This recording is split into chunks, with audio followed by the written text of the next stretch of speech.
अस्सलाम वालेकुम फ्रेंड्स, मेरा नाम है जिब्रान अहमद और आप मेरा यूट्यूब चैनल देख रहे हैं बिग बर्ड लवर्स।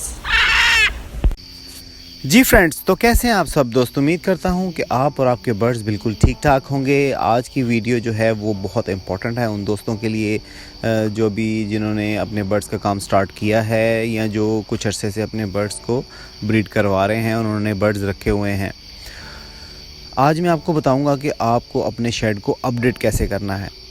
तो वीडियो शुरू करने से पहले जिन दोस्तों ने मेरे चैनल को सब्सक्राइब नहीं किया वो मेरे चैनल को सब्सक्राइब कर लें और साथ ही एक बेल का बटन है वो दबाने से आपको वीडियोस के नोटिफिकेशन मिलते रहेंगे।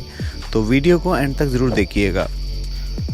जी फ्रेंड्स, तो कुछ अर्सा पहले मेरी एक दोस्त से मुलाकात हुई। उसने कहा चलें मैं आपको जो है एक शेड विज़िट करवाता हूँ। मेरे उस्ताद हैं और वो काफ़ी सालों से जो है वो बर्ड्स का काम कर रहे हैं और उनके पास काफ़ी नॉलेज है। तो मैंने कहा चलो मैं भी उनके साथ चलता हूँ, जाकर शेड देखते हैं। तो जब मैं उनके शेड पे गया तो जनाब मुझे सिर्फ बजरीगर ही नज़र आए और बजरीगर की कॉलोनीज़ नज़र आई। तो मैंने पूछा कि आप कब से ये काम कर रहे हैं। तो कह रहे थे कि मैं 10 साल से जो है ना वो 10 साल पहले मैंने बजरीगर का स्टार्ट किया था और 4-5 पेड़ लिए थे और अब मेरे पास 100 पेड़ हैं। तो मैंने अलग अलग कॉलोनीज़ बनाई हुई हैं और केजेस में भी बर्ड लगाए हुए हैं। तो मैं सोच में पड़ गया कि एक बंदा 10 साल से सिर्फ बजरीगर पे ही वर्किंग कर रहा है और वो क्या करता है, वो ज़्यादा से ज़्यादा 200 रुपये का पीस बेचता होगा। बहुत अच्छी अगर अच्छा पीस लगाए हैं तो 250 रुपये का पीस बेच देता होगा। तो 10 साल में उस बंदे ने अपने आप को ग्रो नहीं किया।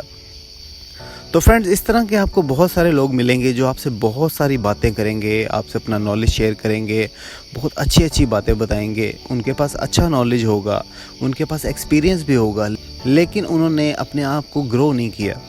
तो आपने ऐसा बिल्कुल भी नहीं करना। आपने हर साल अपने शेड को अपडेट करना है। हर साल आपकी कोशिश होनी चाहिए कि आपको एक नई वैरायटी अपने शेड के अंदर लेके आनी है। अगर आपके पास इतनी जगह नहीं है तो जो आपके पास बर्ड्स हैं उनको ही आपने अपडेट करना शुरू कर देना है। जैसा कि अगर मिसाल के तौर पर बजरीगर आपने ब्लैक आइज लगाए हैं तो आपने बजरीगर ब्लैक आइज में से कुछ आधे पेड़ सेल कर देने हैं। जो आपके पास अच्छी ब्रीड कर रहे हैं वो आप रोकेंगे और आहिस्ता आहिस्ता आप ग्रो करके होगोरोमो पे चले जाएंगे। होगोरोमो से आप जो है वो ग्रो करेंगे और आप एग्जीबिशन पे चले जाएंगे। और इसी तरह मैं अगर मेरे से आप पूछें तो मैं बजरीगर के हक़ में बिल्कुल भी नहीं हूँ। मैं आपको चाहता हूँ कि मैं ऐसे बर्ड्स आपको लगाऊँ जिससे आपको कुछ फ़ायदा भी हो। अब मिसाल के तौर पर आपने लव बर्ड्स लगाए हुए हैं, आपने फ़िशर की कॉलोनी लगाई है या आपने 1 बाय 1 फ़िशर लगाए हुए हैं। तो आपने ये नहीं करना कि बस आप ब्रीड आ रही है और आप ब्रीड लेते जा रहे हैं और बस ये काम सिलसिला चलता ही जा रहा है। आपने अपने आप को अपडेट करना है। मिसाल के तौर पर अगर आपने 10 पेड़ लगाए हैं फ़िशर के तो कोशिश करें कि फ़िशर के 5 पेड़ ऐसे जो आपके पास बहुत अच्छा ब्रीड कर रहे हैं आप उनको रख लें और उनको एज अ फॉस्टर यूज़ करें और बाकी जो 5 पेड़ हैं उनको बेचकर थोड़े पैसे और डालकर उससे अच्छी मोटेशन की तरफ आ जाएं। जैसा कि आप अगर ज़्यादा पैसे नहीं खर्च करना चाह रहे तो ब्लू मास्क है, ब्लैक मास्क है, पेस्टल हैं, वायलेट हैं, ये इतने अब एक्सपेंसिव नहीं रही, आप इजीली लगा सकते हैं। और अच्छा ग्रो करना चाह रहे हैं तो आप अल्बाइनो हैं, इनमें रेड आई है, ब्लैक आई है, लटीनो ब्लैक आई है, रेड आई है, इसकी तरफ आप ग्रो कर सकते हैं। आहिस्ता आहिस्ता करते करते आप जो है वो अच्छी मोटेशन की तरफ चले जाएंगे। और सिर्फ ये ही नहीं, और बहुत सारे बर्ड्स हैं जो आप लगाना चाह रहे हैं और आप लगा नहीं पा रहे, तो अपने पुराने पेड़ ज़रूर बेचें। ऐसे पेड़ जो आपके पास अच्छी ब्रीड नहीं कर रहे, ऐसे पेड़ जो आपके पास अच्छी एवरेज नहीं दे रहे या फिर भी वो ब्रीड ही नहीं कर रहे। और अगर आप बर्ड लवर हैं तो जनाब मेरा आपको मशवरा ये है कि हर साल कुछ ना कुछ नया अपने शेड में ज़रूर लेके आया करें। मिसाल के तौर पर अगर आपने कॉकटेल नहीं लगाए तो आप कॉकटेल के पेड़ लेके आ सकते हैं। और अगर आप चाह रहे हैं तो आप बड़े बर्ड्स की तरफ आ सकते हैं, क्योंकि देखें दिन ब दिन जो है वो बड़े बर्ड्स के रेट बढ़ रहे हैं और छोटे बर्ड्स के रेट कम हो रहे हैं। तो अगर आप अपने आप को अपडेट करना चाहते हैं तो आप छोटे बर्ड से बड़े बर्ड पे शिफ्ट हो सकते हैं। लेकिन याद रखिएगा कभी भी ऐसा आपने नहीं करना कि जो आपके पास अच्छे ब्रीडर पेयर ब्रीड कर रहे हैं उन सबको आप बेच दें और सारे बड़े बर्ड्स लगा लें। तो आपका पूरा सीज़न ज़ाया हो जाएगा, आप ज़ीरो हो जाएंगे।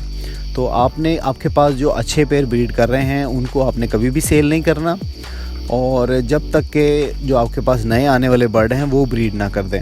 जब आप नए बर्ड्स लगाएंगे वो ब्रीड करना शुरू कर देंगे, आपकी एक पाइपलाइन बन जाएगी, तो फिर आप जो है वो पुराने पेड़ सेल कर सकते हैं। और जनाब इसके साथ साथ आपको एक बहुत अहम टिप देता चलूँ, याद रखिएगा मेरी बात, हमेशा याद रखिएगा।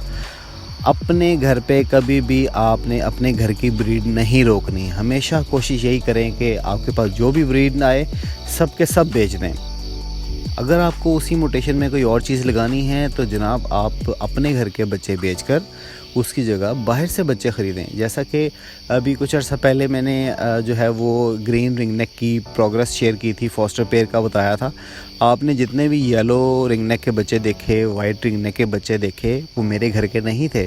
वो जगह जगह से मैंने एक एक दो दो करके इकट्ठे किए अपने लिए। तो इससे क्या होता है कि इससे ब्लड चेंज हो जाता है। अगर आपने जो है वो कोई म्यूटेशन लगाई हुई है और आप चाह रहे हैं कि आप उसको बढ़ाएं, तो आप जो है वो अपने घर के बच्चे सेल करते हैं और अलग अलग जगह से डिफरेंट बच्चे उठाकर आप पाल सकते हैं। और दूसरी सबसे बड़ी बात जो मैं जिस मकसद के लिए मैं आपको कह रहा हूँ कि आप अपने घर की ब्रीड मत रोकें, वो ये है कि बर्ड्स के रेट का पता नहीं होता कि आपने क्या चीज़ लगाई है और उसका रेट किस वक्त कितना नीचे गिर जाए। अब छोटी सी मिसाल देता हूँ आपको, पार ब्लू की आप मिसाल ले लें। पार ब्लू लवर्स का तो सब दोस्तों को पता ही होगा। जब मैंने पार ब्लू के बच्चे लिए तो वो मुझे मिले 50,000 रुपये के, और मैंने उनको पूरा साल खिलाया पिलाया तैयार किया, और जब उनकी ब्रीड का टाइम आया तो उसकी प्राइस हो गई 25,000 रुपये। अब जब उन्होंने ब्रीड की और मेरे पास जब बच्चे निकले तो पार ब्लू की क्या प्राइस रह गई, कोई 16,000 का बेच रहा है, कोई 18,000 का बेच रहा है। तो फ्रेंड्स, ये छोटे से एग्जांपल से मैं आपको एक चीज़ समझाना चाह रहा हूँ कि अगर वो 50,000 रुपये के 2 बच्चे मुझे सेल ना करता और अपने लिए रख लेता कि मैं इसको बढ़ाऊँगा और इससे मैं और ब्रीड लूँगा, तो क्या होता, वो उसको नुकसान होता, 25,000 रुपये का नुकसान होता, क्योंकि अगले साल इसका रेट गिर गया। तो इसीलिए आपको भी यही मशवरा है कि आप जो है वो आपके घर जो भी ब्रीड आती है, इस साल जो भी आपके घर ब्रीड आएगी, आप एक बच्चा भी अपने लिए नहीं रोकेंगे। आप उन सब बच्चों को सेल कर देंगे और उनसे जो पैसे आएंगे उससे आप कोशिश करें कि कोई अच्छी म्यूटेशन लगाएं। अच्छी म्यूटेशन में आप जो है वो अगर लब्बड़ लगाए हैं तो उनमें भी आप अपने आप को अपग्रेड कर सकते हैं। अगर आप और भी अच्छा काम करना चाह रहे हैं तो जनाब लब्बड़ की जगह, आपके पास लब्बड़ तो ब्रीड कर रहे हैं, तो लब्बड़ से जो बच्चे आएंगे उससे आप कोई नई वैरायटी शेड में लेके आएंगे जो आपको देखने में भी अच्छी लगेगी और आपको उसका रिज़ल्ट भी अच्छा मिलेगा। तो अब मैं जनाब आपको एक छोटा सा प्लान बताता हूँ। आपने अक्सर, मैंने जितने भी अपनी बर्ड्स की प्रोग्रेस की वीडियो शेयर की थी, आपने देखा होगा कि मेरे हर केज के ऊपर एक नंबर लगा हुआ है। और जब कॉलोनीज़ की प्रोग्रेस शेयर की थी तो आपने देखा होगा कि कॉलोनीज़ में जितने भी बॉक्स लगे थे उन सब बॉक्स के ऊपर एक नंबर लगा हुआ था, चाहे वो कॉकटेल की कॉलोनी थी, चाहे वो जावा की थी, या चाहे वो लब्बड़ की थी। तो हर बॉक्स के ऊपर अलग नंबर लगा हुआ है, हर केज पे अलग नंबर लगा हुआ है। इससे क्या होता है कि आपके पास एक रिकॉर्ड रहता है कि आपके पास चलने वाला पेयर जो है उसने पूरे साल आपको क्या प्रोग्रेस दी। तो फ्रेंड्स, आपने जो है आपके पास जितने भी बर्ड्स हैं, जितने भी केजीज़ हैं, अपने केजीज़ को नंबर लगा लें, किसी मार्कर से लिख लें, किसी तरह से भी आप उनको नंबर दे दें, और बॉक्सेस पे जो है उस पे भी आप किसी मार्कर से नंबर लिख लें। जैसे भी आप करना चाह रहे हैं आप कर लें।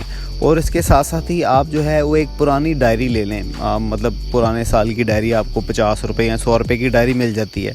हर पेज के ऊपर केज का नंबर लिखें और फिर जो है पेज को पलटें और अगले केज का नंबर लिखें, और उस पे जो है वो आपने लिखना शुरू कर देना है कि आपको पहले क्लच में कितने बच्चे मिले, पहले क्लच में कितने अंडे आए, कितने डेड इन शेल हुए, कितने अनफर्टाइल हुए। और सीज़न के एंड पे आपको पता चल जाएगा कि आपके पेयर ने, किस पेयर ने क्या आपको क्या दिया। मिसाल के तौर पर आपके पास 20 पेयर लगे हुए हैं, तो 20 के 20 पेयर आपके पास अच्छे ब्रीडर नहीं होंगे। उनमें से ज़रूर आपके पास कम से कम भी 5 पेयर ऐसे होंगे जो आपको अच्छी एवरेज नहीं दी होगी, जिन्होंने, हो सकता है उन्होंने अपने बच्चे ना पाले हों, हो सकता है उन्होंने ब्रीड ही ना किया हो। तो आपको साल के एंड पे वो 5 पेयर बेचने हैं। जो ब्रीडर सेटअप होता है फ्रेंड्स, वो ऐसे नहीं बनता। अगर ऐसा नहीं कि मैं अब 1 करोड़ के परिंदे ख़रीद लूँ और 1 करोड़ परिंदे ख़रीदने के बाद मुझे जो है वो मंथली इनकम आनी शुरू हो जाए, या वो सारे के सारे बर्ड आपको अच्छी ब्रीड दें। तो जो ब्रीडर सेटअप होता है वो बनाने के लिए कम से कम 3 से 4 साल लगते हैं, और वो ब्रीडर सेटअप ऐसा ही बनता है। मैंने भी अपना ब्रीडर सेटअप ऐसे ही बनाया था। जो अच्छे पेयर थे वो रख लेता था, जो अच्छी ब्रीड नहीं करते थे वो बेचकर नए पेयर ले लेता था। और ऐसे करते करते करते करते आपके पास आपका पूरा शेड जो है वो ब्रीडर सेटअप बन जाएगा। उसको कहते हैं ब्रीडर सेटअप, कि आपके शेड में लगा हुआ हर परिंदा आपको अच्छी ही ब्रीड दे। तो फ्रेंड्स, आपने जो है वो सारे केजेस पे नंबर लगाने हैं, बॉक्सेस पे नंबर लगाने हैं, और उनका रिकॉर्ड लिखना शुरू कर देना है कि आपके पास कितने अंडे आए, कितने बच्चे आए। और साल के एंड पे जब सीज़न ऑफ होने वाला होगा आपको पता चल जाएगा कि मेरे इस नंबर वाले केज में ये जो बर्ड है ये अच्छी ब्रीड नहीं कर रहा, मुझे इसको सेल कर देना चाहिए। और फ्रेंड्स फिर वक्त के साथ साथ जो है आपके पास भी पूरा का पूरा आपका सेटअप जो है वो ब्रीडर सेटअप हो जाएगा, आपके पास अच्छे बर्ड्स होंगे और आप हर साल अपने आप को ग्रो करेंगे। और कोशिश करें कि जो है जो बर्ड लवर होता है वो कोशिश यही करता है कि उसके शेड में जो है वो नई से नई चीज़ आती रहे, और क्योंकि देखने में भी खूबसूरत लगता है और वक्त के साथ साथ उसकी वैल्यू भी बढ़ती है। जैसे कि मैं अपने हर साल जो है मैं अपने बर्ड्स को अपग्रेड करता हूँ। पहले मेरे पास पार ब्लू नहीं थे, अब माशाल्लाह मेरे पास पार ब्लू भी हैं। मैंने अपने आप को अपडेट किया, जब दूसरे बर्ड्स थे तब मैंने अल्बाइनो रेड की तरफ आया था। तो मैं जो मेरे पास जितने भी बर्ड हैं मैं उनको अपग्रेड करता रहता हूँ। और जैसा कि कॉकटेल थे, पहले कॉमन लगाए थे, उसके बाद फिर मैंने वो या कॉमन वाइट लगाए, उसके बाद फिर मैं इनो की तरफ आया, फिर इनो से अपग्रेड करके फेलो कॉकटेल्स की तरफ आया। मैंने अपने बर्ड्स ख़त्म नहीं किए लेकिन मैं उसको हर साल अपडेट करता रहा।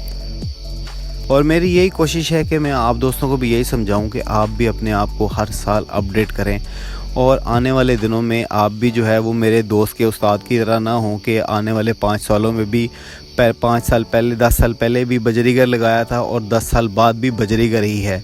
फ़र्क सिर्फ इतना है कि पहले 5 पैर थे अब 100 पैर हैं, लेकिन हैं सिर्फ बजरीगर ही। और आप पहले भी 200 रुपये का बच्चा बेच रहे थे, 10 साल बाद 200 रुपये का बच्चा बेच रहे हैं। तो ये जो है ये आप अपने शेड को अपग्रेड नहीं कर रहे, आप अपनी लाइफ को, अपने शौक़ को वहीं पे होल्ड करके बैठे हुए हैं जहाँ पे आप 10 साल पहले थे। तो मैं आप सब दोस्तों से रिक्वेस्ट करता हूँ कि इस साल आपने अपने घर की ब्रीड का कोई बच्चा जो है वो अपने लिए नहीं रोकना और अपने आप को आपने अपग्रेड करना है।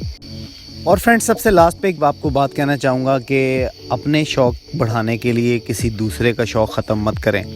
अगर आपके पास कोई अच्छे पेड़ हैं, आप उनको ख़त्म करना चाह रहे हैं, तो वो आप चाहे थोड़े ज़्यादा पैसों में सेल कर दें, लेकिन जो घर से चीज़ सेल करें वो अच्छी चीज़ ही सेल करें।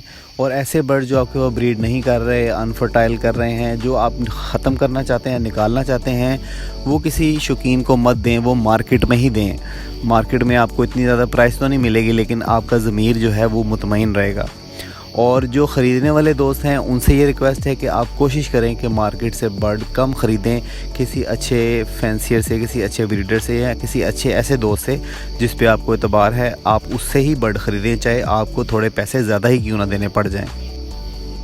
तो जब हम एक दूसरे का ख्याल करेंगे, एक दूसरे को अच्छी चीज़ देंगे, तो डेफ़िनेटली वो दोबारा भी आपके पास आएगा और आपको अच्छे लफ्ज़ों में याद करेगा, और अल्लाह ताला भी बहुत खुश होगा और आपका काम जो है उसमें बरकत होगी, बहुत बरकत होगी। मेरा इस चीज़ पे बिलीव है।